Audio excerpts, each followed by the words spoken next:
Je m'appelle Laurence, j'ai 56 ans, je suis mariée, on a 4 enfants et je suis graphiste. Je m'appelle François, j'ai 57 ans, je travaille dans la finance, nous habitons ici les Moulineaux et nous participons à Calme depuis mai 2017. Ces réfugiés, la plupart ont l'âge de nos enfants, ils sont loin de leur famille, ils ne reviendront sans doute jamais dans leur pays, ils ont tout quitté, ils doivent tout reconstruire. On a la chance d'être bien logés et nos enfants ont pris leur envol. Alors, nous cherchions à accueillir des réfugiés depuis un moment, mais pas tout seul dans notre coin. Il me semblait qu'un cadre associatif était indispensable. Alors, la réunion d'information, formation assurée par Singa nous a rassurés sur sa capacité à assurer le suivi social des réfugiés, un coaching des accueillis et une médiation en cas de besoin. La première rencontre avec eux se déroule dans un terrain neutre. On a pris un petit café ensemble, une rencontre qui permet de nous découvrir mutuellement et de décider ou non si on poursuit l'aventure. Ensuite, petite visite de la maison, on étudie ensemble les moyens de transport et tous ces éléments qui vont permettre aux jeunes de décider ou non de vivre avec nous.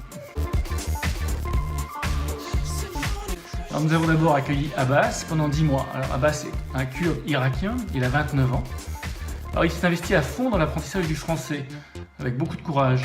Il a ensuite rapidement trouvé un CDD qui a été transformé en CDI, ce qui lui a permis d'accéder rapidement à un logement autonome. Un grand succès donc. L'autre jour, il est venu nous rendre visite, nous avons été très émus de le revoir, et il nous a apporté les meilleures pâtisseries kurdes de son pays. Depuis mai dernier, on accueille Fadi, un jeune réfugié libyen qui a 27 ans.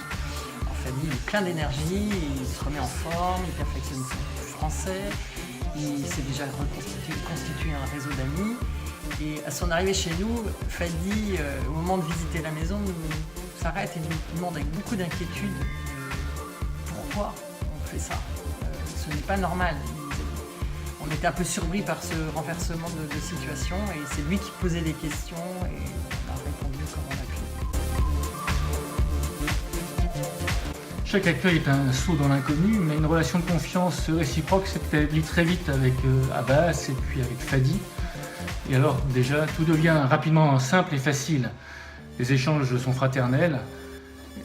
Par ailleurs, c'est vrai qu'en discutant avec eux, ils nous donnent une vision très concrète de ce qui se passe dans leur pays, et une vision souvent bien plus complexe que celle que nous proposent les médias. Voilà, c'est vraiment une belle aventure. Et si on peut offrir un moment de pause, être un relais, une passerelle pour ces jeunes, ça vaut le coup.